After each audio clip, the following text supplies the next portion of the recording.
At competitive 1995 YouTube ಚಾನಲ್ಗೆ ಆತ್ಮೀಯವಾದ ಸ್ವಾಗತವನ್ನು ಕೊಡ್ತಾ, ಕಳೆದ ತರಗತಿಯಲ್ಲಿ ನಾವು ಗ್ಲೋಬ್ ಮತ್ತು ನಕಾಶೆಗಳು ಪಾಠಕ್ಕೆ ಸಂಬಂಧಪಟ್ಟಂಗೆ 45 ಪ್ರಶ್ನೋತ್ತರಗಳನ್ನ ಡಿಸ್ಕಸ್ ಮಾಡಿದ್ವಿ.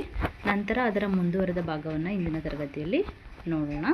46ನೇ ಪ್ರಶ್ನೆ, ನಕಾಶೆಗಳು ಯಾವ ಭೌತಿಕ ಲಕ್ಷಣಗಳನ್ನು ಸೂಚಿಸಲು ಸಹಕಾರಿಯಾಗುತ್ತವೆ? ನಕಾಶೆಗಳು ಯಾವ ಭೌತಿಕ ಲಕ್ಷಣಗಳನ್ನು ಸೂಚಿಸಲು ಸಹಕಾರಿಯಾಗುತ್ತವೆ? ಎ. ಜನಸಂಖ್ಯಾ ಹಂಚಿಕೆ, ಬಿ. ಪರ್ವತ, ಪ್ರಸ್ಥಭೂಮಿ, ಮರುಭೂಮಿ, ತೀರ ಪ್ರದೇಶ, ದ್ವೀಪ, ಸಿ. ಕೈಗಾರಿಕಾ ವಲಯಗಳು, ಡಿ. ಕೃಷಿ ಪ್ರದೇಶಗಳು. ನಕಾಶೆಗಳು ಯಾವ ಭೌತಿಕ ಲಕ್ಷಣಗಳನ್ನ ಸೂಚಿಸೋಕ್ಕೆ ಸಹಕಾರಿಯಾಗುತ್ತೆ ಅಂದರೆ ಆಪ್ಷನ್ ಬಿ ಪರ್ವತ, ಪ್ರಸ್ಥಭೂಮಿ, ಮರುಭೂಮಿ, ತೀರ ಪ್ರದೇಶ, ದ್ವೀಪ. ಈ ರೀತಿಯ ಭೌತಿಕ ಲಕ್ಷಣಗಳನ್ನ ಸೂಚಿಸೋಕೆ ನಕಾಶೆಗಳು ತುಂಬ ಸಹಕಾರಿಯಾಗಿವೆ. ನಂತರ 47ನೇ ಪ್ರಶ್ನೆ, ಪ್ರದೇಶಗಳ ಯಾವ ಸಂಪರ್ಕಗಳನ್ನು ಅರಿಯಲು ನಕಾಶೆಗಳು ಅನುಕೂಲವಾಗುತ್ತವೆ? ಎ. ದೂರ ಸಂಪರ್ಕ, ಬಿ. ಸಾರಿಗೆ ಸಂಪರ್ಕ ಅಥವಾ ಸಾರಿಗೆ ಸಂಪರ್ಕ ಅಂದರೆ ಯಾವುದ್ಯಾವ್ದು ಬರುತ್ತೆ? ರಸ್ತೆ, ರೈಲು, ವಾಯುಮಾರ್ಗಗಳು. ಸಿ. ಸಾಮಾಜಿಕ ಸಂಪರ್ಕ, ಡಿ. ಆರ್ಥಿಕ ಸಂಪರ್ಕ. ಪ್ರದೇಶಗಳ ಯಾವ ಸಂಪರ್ಕಗಳನ್ನು ಅರಿಯೋಕ್ಕೆ ಅಂದರೆ ತಿಳಿಯೋಕ್ಕೆ ನಕಾಶೆಗಳು ಅನುಕೂಲವಾಗುತ್ತೆ ಅಂತಂದರೆ ಸಾರಿಗೆ ಸಂಪರ್ಕ. ಆಪ್ಷನ್ ಬಿ ಸಾರಿಗೆ ಸಂಪರ್ಕ. ಅದರಲ್ಲಿ ರಸ್ತೆ, ರೈಲು ಮತ್ತು ವಾಯುಮಾರ್ಗಗಳನ್ನು ತಿಳಿಯೋಕ್ಕೆ ನಕಾಶೆಗಳು ಅನುಕೂಲ ಮಾಡಿಕೊಡುತ್ತವೆ. ನಂತರ ಮುಂದಿನ ಪ್ರಶ್ನೆ 48ನೇ ಪ್ರಶ್ನೆ, ನಕ್ಷೆಗಳು ಬೆಳೆಗಳು, ಖನಿಜಗಳು, ಕೈಗಾರಿಕೆಗಳು ಇತ್ಯಾದಿಗಳ ಯಾವುದನ್ನು ತಿಳಿಯಲು ನೆರವಾಗುತ್ತವೆ? ಎ. ಉತ್ಪಾದನೆ, ಬಿ. ಬಳಕೆ, ಸಿ. ಹಂಚಿಕೆ, ಡಿ. ಮಾರುಕಟ್ಟೆ. ನಕ್ಷೆಗಳು ಬೆಳೆಗಳು, ಖನಿಜಗಳು, ಕೈಗಾರಿಕೆಗಳು ಇತ್ಯಾದಿಗಳ ಹಂಚಿಕೆ ತಿಳಿಯಲು ನೆರವಾಗುತ್ತವೆ. ನಂತರ ಮುಂದಿನ ಪ್ರಶ್ನೆ 49ನೇ ಪ್ರಶ್ನೆ, ಯುದ್ಧ ಹಾಗೂ ರಕ್ಷಣೆಯ ಸಂದರ್ಭಗಳಲ್ಲಿ ನಕಾಶೆಗಳು ಯಾರಿಗೆ ಬಹಳ ಉಪಯೋಗವಾಗುತ್ತವೆ? ಎ. ನಾಗರಿಕರಿಗೆ, ಬಿ. ರಾಜಕಾರಣಿಗಳಿಗೆ, ಸಿ. ಸೈನಿಕರಿಗೆ, ಡಿ. ರೈತರಿಗೆ. ಯುದ್ಧ ಮಾಡುವಂತಹ ಸಂದರ್ಭದಲ್ಲಿ ನಮ್ಮ ದೇಶದ ರಕ್ಷಣೆಯ ಸಂದರ್ಭಗಳಲ್ಲಿ ನಕಾಶೆಗಳು ತುಂಬ ಉಪಯೋಗಕ್ಕೆ ಬರುವಂಥದ್ದು ನಮ್ಮ ಸೈನಿಕರಿಗೆ, ದೇಶವನ್ನು ಕಾಯುವಂತಹ ಸೈನಿಕರಿಗೆ ತುಂಬ ಉಪಯೋಗಕ್ಕೆ ಬರುತ್ತೆ. ನಂತರ 50ನೇ ಪ್ರಶ್ನೆ, ನಕಾಶೆಗಳು ಪ್ರವಾಸಿಗರಿಗೆ ಯಾವುದನ್ನು ನೀಡುತ್ತವೆ? ಎ. ಆಹಾರ, ಬಿ. ಮಾರ್ಗದರ್ಶನ, ಸಿ. ವಸತಿ, ಡಿ. ಮನೋರಂಜನೆ. ನಕಾಶೆಗಳು ಪ್ರವಾಸಿಗರಿಗೆ ಒಂದು ಉತ್ತಮವಾದಂತಹ ಮಾರ್ಗದರ್ಶನವನ್ನು ನೀಡುತ್ತವೆ. ಆಪ್ಷನ್ ಬಿ ಮಾರ್ಗದರ್ಶನವನ್ನು ನೀಡುತ್ತೆ. ನಂತರ 51ನೇ ಪ್ರಶ್ನೆ ಏನಾಗಿರುತ್ತೆ, ನಕಾಶೆಗಳು ಒಂದು ಪ್ರಮುಖ ಬೋಧನಾ ಅಥವಾ ಕಲಿಕಾ ಸಾಧನಗಳಾಗಿದ್ದು ಅವುಗಳ ಮುಖ್ಯ ಅನುಕೂಲತೆ ಏನು? ಎ. ಅವುಗಳನ್ನು ತಯಾರಿಸುವುದು ಸುಲಭ, ಬಿ. ಅವುಗಳನ್ನು ಒಯ್ಯುವುದು ಸುಲಭ, ಸಿ. ಅವುಗಳನ್ನು ಅರ್ಥ ಮಾಡಿಕೊಳ್ಳುವುದು ಕಷ್ಟ, ಡಿ. ಅವುಗಳನ್ನು ಸಂಗ್ರಹಿಸುವುದು ಕಷ್ಟ. ನಕಾಶೆಗಳು ಒಂದು ಪ್ರಮುಖ ಬೋಧನಾ ಅಥವಾ ಕಲಿಕಾ ಸಾಧನಗಳಾಗಿದ್ದು ಅವುಗಳ ನಕಾಶೆಗಳ ಮುಖ್ಯ ಅನುಕೂಲ ಏನು ಅಂತ ನೋಡೋದಾದರೆ ಬಿ ಆಪ್ಷನ್ ಬಿ ಅವುಗಳನ್ನು ಒಯ್ಯುವುದು ಸುಲಭ. ಅಂದರೆ ಬೇರೆ ಕಡೆ ತೊಗೊಂಡೋಗೋದು, ಎಲ್ಲಿ ಬೇಕಾದರೂ ತೊಗೊಂಡೋಗಿ ನಾವು ಅದ್ರ ಬಗ್ಗೆ ತಿಳಿಸೋದು ತುಂಬ ಸುಲಭವಾದಂತಹ ಬೋಧನಾ ಉಪಕರಣ, ಎಲ್ಲರಿಗೂ ಕೂಡ ತುಂಬ ಅನುಕೂಲಕರವಾಗಿದೆ ಅಂತ. ನಂತರ 52ನೇ ಪ್ರಶ್ನೆ, ನಕ್ಷೆಯಲ್ಲಿ ಬಳಸುವ ಸಂಕೇತಗಳು ಪ್ರಪಂಚದಾದ್ಯಂತ ಹೇಗೆ ಇರುತ್ತವೆ? ಎ. ವಿವಿಧ ರೀತಿಯಲ್ಲಿ, ಬಿ. ಒಂದೇ ರೀತಿಯಾಗಿರುತ್ತವೆ, ಸಿ. ದೇಶದಿಂದ ದೇಶಕ್ಕೆ ಭಿನ್ನವಾಗಿರುತ್ತವೆ, ಕಾಲದಿಂದ ಕಾಲಕ್ಕೆ ಬದಲಾಗುತ್ತವೆ. ನಕ್ಷೆಯಲ್ಲಿ ಬಳಸುವ ಸಂಕೇತಗಳು ಪ್ರಪಂಚದಲ್ಲಿ ಎಲ್ಲೇ ಹೋದರೂ ಕೂಡ ಆ ಸಂಕೇತಗಳು ಒಂದೇ ರೀತಿಯಾಗಿ ಇರುತ್ತವೆ, ಯಾವುದೇ ರೀತಿಯ ಚೇಂಜಸ್ಗಳು ಕಾಣೋದಿಲ್ಲ. ನಂತರ 53ನೇ ಪ್ರಶ್ನೆ, ನಕ್ಷೆಯ ಮೇಲೆ ವಿವಿಧ ಪ್ರಾಕೃತಿಕ ಸಂಗತಿಗಳನ್ನು ತೋರಿಸಲು ಬಣ್ಣಗಳು ಯಾವುದನ್ನು ಸೂಚಿಸುತ್ತವೆ? ಎ. ಸೌಂದರ್ಯವನ್ನು, ಬಿ. ಮಾಹಿತಿಯನ್ನು, ಸಿ. ತಯಾರಕರ ಆದ್ಯತೆಯನ್ನು, ಡಿ. ನಕ್ಷೆಯ ಗಾತ್ರವನ್ನು. ನಕ್ಷೆಯ ಮೇಲೆ ವಿವಿಧ ಪ್ರಾಕೃತಿಕ ಸಂಗತಿಗಳನ್ನು ತೋರಿಸಲು ಬಣ್ಣಗಳು ಯಾವುದನ್ನು ಸೂಚಿಸುತ್ತವೆ ಅನ್ನೋದನ್ನು ನೋಡೋದಾದರೆ ಬಿ. ಮಾಹಿತಿಗಳನ್ನು ಸೂಚಿಸುತ್ತವೆ. ನಂತರ 54ನೇ ಪ್ರಶ್ನೆ, ಪ್ರಾಕೃತಿಕ ನಕಾಶೆಯಲ್ಲಿ ನೀಲಿ ಬಣ್ಣವು ಯಾವುದನ್ನು ಸೂಚಿಸುತ್ತದೆ?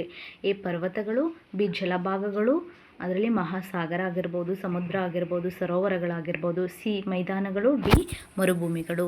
ಯಾವುದನ್ನು ಸೂಚಿಸುತ್ತೆ ನೀಲಿ ಬಣ್ಣ ಅಂದರೆ ಜಲಭಾಗಗಳನ್ನು ಸೂಚಿಸುತ್ತೆ, ನೀರನ್ನು ತೋರಿಸುತ್ತೆ. ನಂತರ 54 ಆಯ್ತಲ್ವ. ನಂತರ 55ನೇ ಪ್ರಶ್ನೆ. 54 ಆಯಿತು. 55ನೇ ಪ್ರಶ್ನೆ. ಓಕೆ. ಪ್ರಾಕೃತಿಕ ನಕಾಶೆಯಲ್ಲಿ ಹಸಿರು ಬಣ್ಣವು ಯಾವುದನ್ನು ತೋರಿಸುತ್ತದೆ? ಎ ಮರುಭೂಮಿಗಳು, ಬಿ ಬೆಟ್ಟಗಳು, ಸಿ ಮೈದಾನ ಮತ್ತು ತಗ್ಗು ಪ್ರದೇಶಗಳು, ಡಿ ಪರ್ವತಗಳು. ಹಸಿರು ಅಂತ ಅಂದಾಗ ಮೈದಾನ ಮತ್ತು ತಗ್ಗು ಪ್ರದೇಶಗಳನ್ನ ಸೂಚಿಸುತ್ತೆ. ನೀಲಿ ಬಣ್ಣ ನೀರನ್ನು ಸೂಚಿಸಿದ್ರೆ, ಹಸಿರು ಬಣ್ಣ ಮೈದಾನ ಮತ್ತು ತಗ್ಗು ಪ್ರದೇಶವನ್ನು ಸೂಚಿಸುತ್ತೆ. ನಂತರ 56ನೇ ಪ್ರಶ್ನೆ. ಪ್ರಾಕೃತಿಕ ನಕಾಶೆಯಲ್ಲಿ ಹಳದಿ ಬಣ್ಣವು ಯಾವುದನ್ನು ತೋರಿಸುತ್ತದೆ?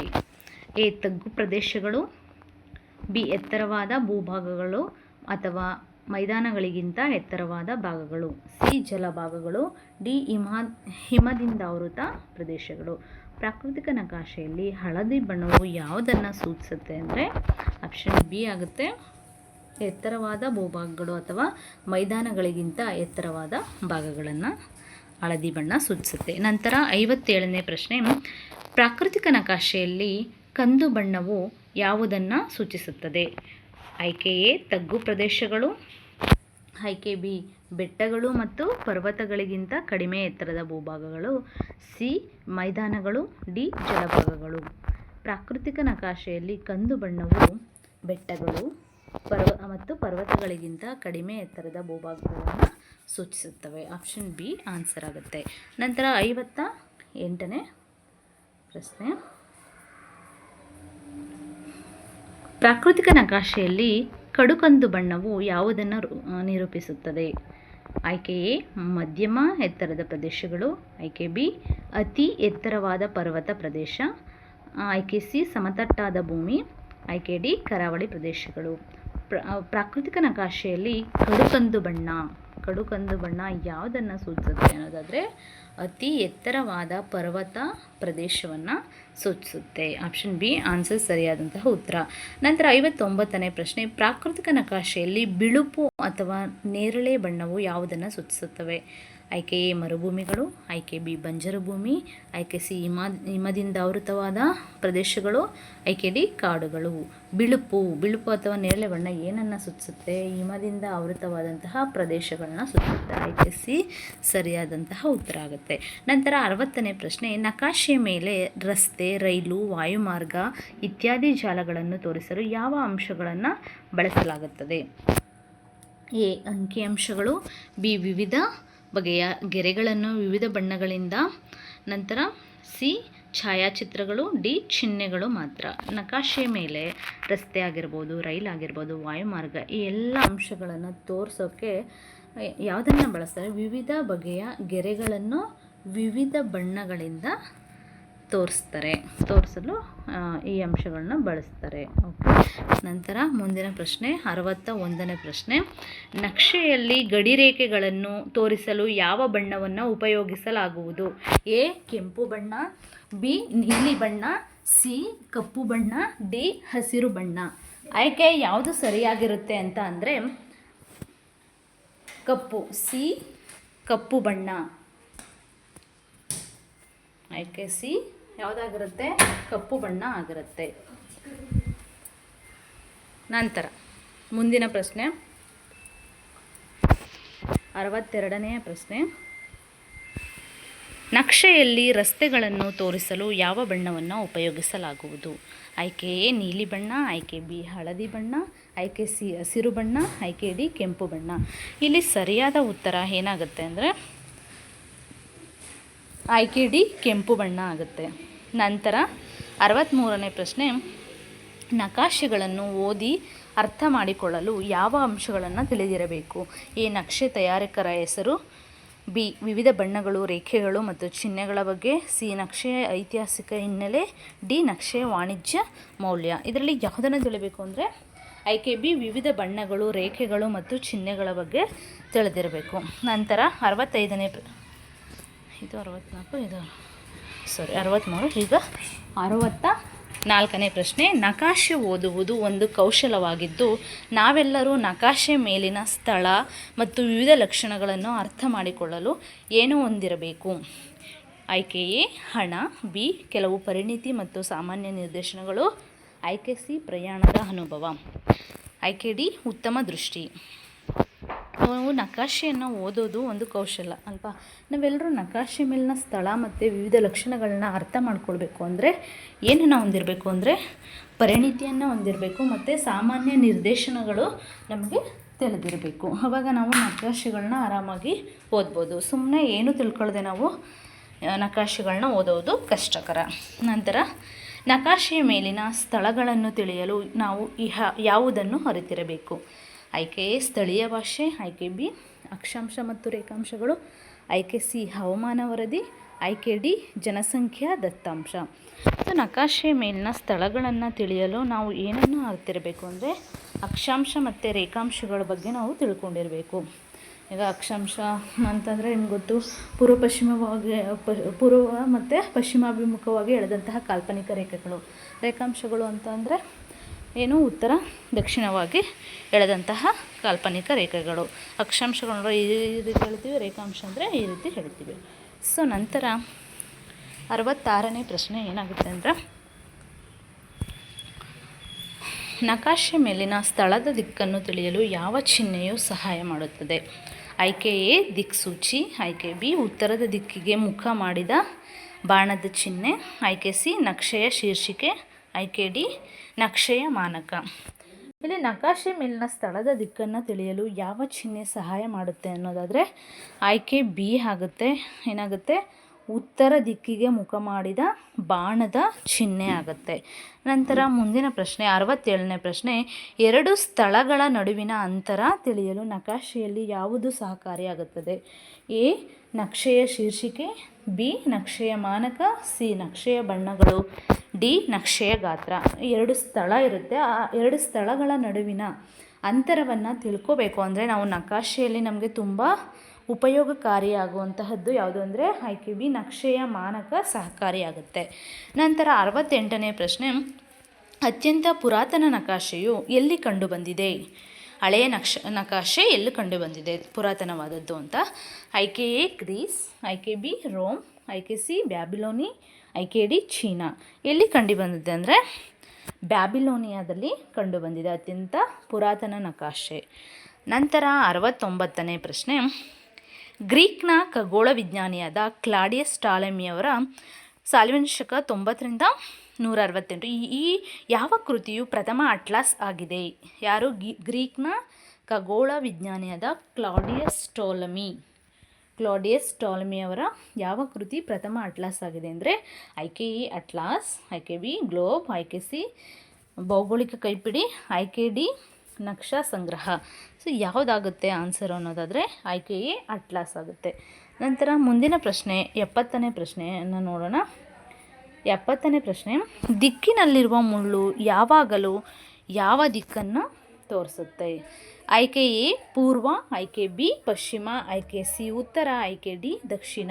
ಈ ದಿಕ್ಕಿನಲ್ಲಿರುವ ಮುಳ್ಳು ಯಾವಾಗಲೂ ಯಾವ ದಿಕ್ಕನ್ನು ತೋರಿಸುತ್ತೆ ಅಂದರೆ ಯಾವುದು ಸರಿಯಾಗಿರುತ್ತೆ ಅಂದರೆ ಆಯ್ಕೆ ಸಿ ಉತ್ತರ ದಿಕ್ಕನ್ನು ತೋರಿಸುತ್ತೆ. ದಿಕ್ಕಿನಲ್ಲಿರುವ ಮುಳ್ಳು ಯಾವಾಗಲೂ ಕೂಡ ಯಾವ ದಿಕ್ಕನ್ನು ತೋರಿಸುತ್ತೆ ಅಂದರೆ ಉತ್ತರ ದಿಕ್ಕನ್ನು ತೋರಿಸುತ್ತೆ.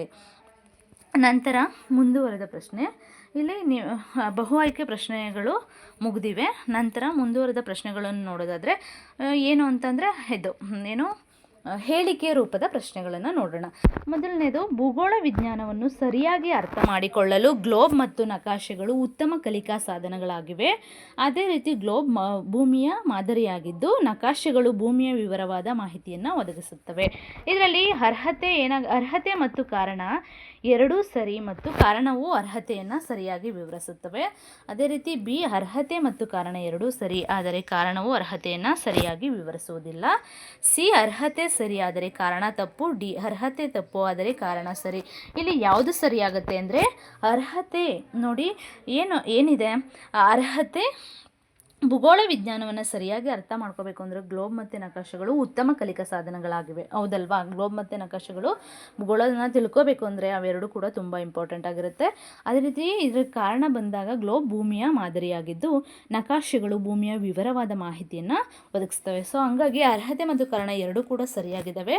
ಕಾರಣವು ಅರ್ಹತೆಯನ್ನು ಸರಿಯಾಗಿ ವಿವರಿಸುತ್ತೆ ಅಂತ ಆಯಿತಾ. ನಂತರ ಮುಂದಿನ ಪ್ರಶ್ನೆ, ಅರ್ಹತೆ ಗ್ಲೋಬ್ ಭೂಮಿಯ ನೈಜ ಗೋಳಾಕಾರವನ್ನು ತೋರಿಸುತ್ತದೆ ಮತ್ತು ನಕಾಶೆಯಂತೆ ಸಪಾಟಾದುದಲ್ಲ. ಕಾರಣ ಕೃತಕ ಉಪಗ್ರಹಗಳಿಂದ ಪಡೆದ ಛಾಯಾಚಿತ್ರಗಳು ಭೂಮಿಯ ನೈಜ ಚಿತ್ರಣ ಮತ್ತು ಆಕಾರಗಳನ್ನು ತೋರಿಸುತ್ತವೆ, ಆದರೆ ಅವು ಭೂಮಿಯ ಒಂದು ಭಾಗವನ್ನು ಮಾತ್ರ ತೋರಿಸಬಲ್ಲವು. ಹಾಗಾದರೆ ನೋಡಿ, ಅರ್ಹತೆ ಏನಾಗುತ್ತೆ, ಗ್ಲೋಬ್ ಭೂಮಿಯ ನೈಜ ಗೋಳಾಕಾರವನ್ನು ತೋರಿಸುತ್ತದೆ, ನಕಾಶೆಯಂತೆ ಸಪಾಟಾದುದಲ್ಲ. ಮತ್ತು ಕಾರಣ ಕೃತಕ ಉಪಗ್ರಹಗಳಿಂದ ಪಡೆದ ಛಾಯಾಚಿತ್ರಗಳು ಭೂಮಿಯ ನೈಜ ಚಿತ್ರಣ ಆಕಾರಗಳನ್ನು ತೋರಿಸುತ್ತೆ, ಆದರೆ ಅವು ಭೂಮಿಯ ಒಂದು ಭಾಗವನ್ನು ಮಾತ್ರ ತೋರಿಸಬಲ್ಲದು ಅಂತ ಇಲ್ಲಿ ಆಯ್ಕೆ ಏನನ್ನು ಕೊಟ್ಟಿದ್ದಾರೆ ಅನ್ನೋದ ನೋಡೋದ. ಆಯ್ಕೆ ಎ, ಅರ್ಹತೆ ಮತ್ತು ಕಾರಣ ಎರಡೂ ಸರಿ ಮತ್ತು ಕಾರಣವು ಅರ್ಹತೆಯನ್ನು ಸರಿಯಾಗಿ ವಿವರಿಸುತ್ತದೆ. ಅರ್ಹತೆ ಮತ್ತು ಕಾರಣ ಎರಡೂ ಸರಿಯಾದರೆ ಕಾರಣವು ಅರ್ಹತೆಯನ್ನು ಸರಿಯಾಗಿ ವಿವರಿಸೋದಿಲ್ಲ. ಅರ್ಹತೆ ಸರಿಯಾದರೆ ಕಾರಣ ತಪ್ಪು, ಅರ್ಹತೆ ತಪ್ಪು ಆದರೆ ಕಾರಣ ಸರಿ. ಇದರಲ್ಲಿ ಸರಿಯಾದ ಉತ್ತರ ಏನಾಗುತ್ತೆ, ಅರ್ಹತೆ ಮತ್ತು ಕಾರಣ ಎರಡೂ ಸರಿಯಾದರೆ ಕಾರಣವು ಅರ್ಹತೆಯನ್ನು ಸರಿಯಾಗಿ ವಿವರಿಸೋದಿಲ್ಲ ಅಂತ ಅನ್ನೋದಾಗುತ್ತೆ. ನಂತರ ಮೂರನೇ ಪ್ರಶ್ನೆ, ಅರ್ಹತೆ ದೊಡ್ಡ ಪ್ರಮಾಣದ ನಕ್ಷೆಗಳು ಚಿಕ್ಕ ಪ್ರದೇಶವನ್ನು ಪ್ರತಿನಿಧಿಸುತ್ತವೆ. ಕಾರಣ ಈ ನಕ್ಷೆಗಳು ಕಂದಾಯ ನಕ್ಷೆಗಳು ಮತ್ತು ಸ್ಥಳ ಸ್ವರೂಪ ನಕ್ಷೆಗಳಾಗಿ ವಿಂಗಡಿಸಲ್ಪಟ್ಟಿವೆ. ಇವು ವೈಯಕ್ತಿಕ ಆಸ್ತಿ ಅಥವಾ ಒಂದು ಸ್ಥಳದ ಹೆಚ್ಚಿನ ಮಾಹಿತಿಯನ್ನು ನೀಡುತ್ತವೆ. ಇದರಲ್ಲಿ ಆಯ್ಕೆ ಎ ಏನಾಗುತ್ತೆ, ಅರ್ಹತೆ ಮತ್ತು ಕಾರಣ ಎರಡೂ ಸರಿ ಮತ್ತು ಕಾರಣವು ಅರ್ಹತೆಯನ್ನು ಸರಿಯಾಗಿ ವಿವರಿಸುತ್ತದೆ. ನಂತರ ಬಿ, ಅರ್ಹತೆ ಮತ್ತು ಕಾರಣ ಎರಡೂ ಸರಿ ಆದರೆ ಕಾರಣವು ಅರ್ಹತೆಯನ್ನು ಸರಿಯಾಗಿ ವಿವರಿಸೋದಿಲ್ಲ. ಸಿ, ಅರ್ಹತೆ ಸರಿ ಆದರೆ ಕಾರಣ ತಪ್ಪು. ಡಿ, ಅರ್ಹತೆ ತಪ್ಪು ಆದರೆ ಕಾರಣ ಸರಿ. ಇದರಲ್ಲಿ ಸರಿಯಾದ ಉತ್ತರ ಏನಾಗುತ್ತೆ ಅಂದರೆ, ಸರಿಯಾದ ಉತ್ತರ ಎ ಆಗುತ್ತೆ. ಏನು ಅಂದರೆ, ಅರ್ಹತೆ ಮತ್ತು ಕಾರಣ ಎರಡೂ ಸರಿ ಮತ್ತು ಕಾರಣವು ಅರ್ಹತೆಯನ್ನು ಸರಿಯಾಗಿ ವಿವರಿಸ್ತದೆ. ಅರ್ಹತೆ ಏನಾಗುತ್ತೆ, ದೊಡ್ಡ ಪ್ರಮಾಣದ ನಕ್ಷೆಗಳು ಚಿಕ್ಕ ಪ್ರದೇಶವನ್ನು ಪ್ರತಿನಿಧಿಸುತ್ತದೆ. ಆ ನಕ್ಷೆಗಳು ಯಾವ್ಯಾವು ಅಂದರೆ ಕಂದಾಯ ನಕ್ಷೆ, ಸ್ಥಳ ಸ್ವರೂಪ ನಕ್ಷೆಗಳು ಮತ್ತು ವೈಯಕ್ತಿಕ ಆಸ್ತಿ ಅಥವಾ ಒಂದು ಸ್ಥಳದ ಹೆಚ್ಚಿನ ಮಾಹಿತಿಯನ್ನು ಒದಗಿಸುತ್ತೆ. ಸೊ ಹಾಗಾಗಿ ಏನಾಗುತ್ತೆ, ದೊಡ್ಡ ಪ್ರಮಾಣದ ನಕ್ಷೆಗಳು ಇದು ಅರ್ಹತೆ ಕಾರಣ ಎರಡೂ ಸರಿ, ಕಾರಣವು ಅರ್ಹತೆಯನ್ನು ಸರಿಯಾಗಿ ವಿವರಿಸುತ್ತದೆ ಅನ್ನೋದು. ನಂತರ ಮುಂದಿನ ಪ್ರಶ್ನೆ, ಅರ್ಹತೆ ನಕ್ಷೆಯನ್ನು ತಯಾರಿಸುವ ವಿಜ್ಞಾನ ಮತ್ತು ಕಲೆಗೆ ನಕ್ಷಾಶಾಸ್ತ್ರ ಎನ್ನುವರು. ಕಾರಣ ವಿವಿಧ ಪ್ರಕಾರದ ನಕ್ಷೆಗಳನ್ನು ಸೇರಿಸಿ ತಯಾರಿಸಿದ ಪುಸ್ತಕವನ್ನು ಅಟ್ಲಾಸ್ ಅಥವಾ ನಕಾಶೆ ಪುಸ್ತಕ ಎನ್ನುವರು. ಇಲ್ಲಿ ಆಯ್ಕೆ ಎ, ಅರ್ಹತೆ ಮತ್ತು ಕಾರಣ ಎರಡೂ ಸರಿ ಮತ್ತು ಕಾರಣವು ಅರ್ಹತೆಯನ್ನು ಸರಿಯಾಗಿ ವಿವರಿಸುತ್ತದೆ. ಬಿ, ಅರ್ಹತೆ ಮತ್ತು ಕಾರಣ ಎರಡೂ ಸರಿ ಆದರೆ ಕಾರಣವು ಅರ್ಹತೆಯನ್ನು ಸರಿಯಾಗಿ ವಿವರಿಸೋದಿಲ್ಲ. ಸಿ, ಅರ್ಹತೆ ಸರಿ ಆದರೆ ಕಾರಣ ತಪ್ಪು. ಡಿ, ಅರ್ಹತೆ ತಪ್ಪು ಆದರೆ ಕಾರಣ ಸರಿ. ಸೊ ಅದರಲ್ಲಿ ಏನಾಗುತ್ತೆ ಆನ್ಸರು, ಆಯ್ಕೆ ಬಿ ಆಗುತ್ತೆ. ಅರ್ಹತೆ ಮತ್ತು ಕಾರಣ ಎರಡೂ ಕೂಡ ಸರಿ ಇದ್ದಾವೆ, ಆದರೆ ಕಾರಣವು ಅರ್ಹತೆಯನ್ನು ಸರಿಯಾಗಿ ವಿವರಿಸೋದಿಲ್ಲ. ಇಲ್ಲಿ ಏನು ಅರ್ಹತೆ ಏನಿದೆ, ನಕ್ಷೆಯನ್ನು ತಯಾರಿಸುವ ವಿಜ್ಞಾನ ಮತ್ತು ಕಲೆಗೆ ನಕ್ಷಾಶಾಸ್ತ್ರ ಅಂತ ಕರೀತಾರೆ.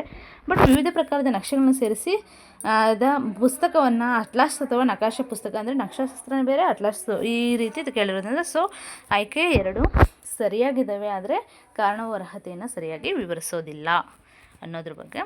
ನಂತರ ಮುಂದಿನ ಪ್ರಶ್ನೆ, ಐದನೇ ಪ್ರಶ್ನೆ, ಅರ್ಹತೆ ಗ್ಲೋಬ್ ಭೂಮಿಯ ಆಕಾರವನ್ನು ತಿಳಿಯಲು ಸಹಾಯಕವಾಗುತ್ತದೆ. ಕಾರಣ ಗ್ಲೋಬ್ಗಳನ್ನು ಮೇಜಿನ ಮೇಲೆ ಇಟ್ಟು ತಿರುಗಿಸಿ ಭೂಮಿಯ ವಿವಿಧ ಭೌಗೋಳಿಕ ಪರಿಕಲ್ಪನೆಗಳನ್ನ ತಿಳಿಯಬಹುದು. ಎ, ಅರ್ಹತೆ ಮತ್ತು ಕಾರಣ ಎರಡೂ ಸರಿ ಮತ್ತು ಕಾರಣವು ಅರ್ಹತೆಯನ್ನು ಸರಿಯಾಗಿ ವಿವರಿಸುತ್ತದೆ. ಬಿ, ಅರ್ಹತೆ ಮತ್ತು ಕಾರಣ ಎರಡೂ ಸರಿ ಆದರೆ ಕಾರಣವು ಅರ್ಹತೆಯನ್ನು ಸರಿಯಾಗಿ ವಿವರಿಸುವುದಿಲ್ಲ. ಸಿ, ಅರ್ಹತೆ ಸರಿ ಆದರೆ ಕಾರಣ ತಪ್ಪು. ಡಿ, ಅರ್ಹತೆ ತಪ್ಪು ಆದರೆ ಕಾರಣ ಸರಿ. ನೋಡಿ, ಇಲ್ಲಿ ಸರಿಯಾದ ಉತ್ತರ ಏನಾಗುತ್ತೆ, ಬಿ ಆಗುತ್ತೆ. ಅರ್ಹತೆ ಗ್ಲೋಬು ಭೂಮಿಯ ಆಕಾರವನ್ನು ತಿಳಿಯಲು ಸಹಾಯಕ ಆಗುತ್ತೆ, ಆದರೆ ಮೇಜಿನ ಮೇಲೆ ಇಟ್ಕೊಂಡು ಅದನ್ನ ತಿರುಗಿಸಿದಾಗ ಅದೇನಾಗುತ್ತೆ, ಭೌಗೋಳಿಕ ಪರಿಕಲ್ಪನೆಗಳನ್ನು ತಿಳಿಯಬಹುದು.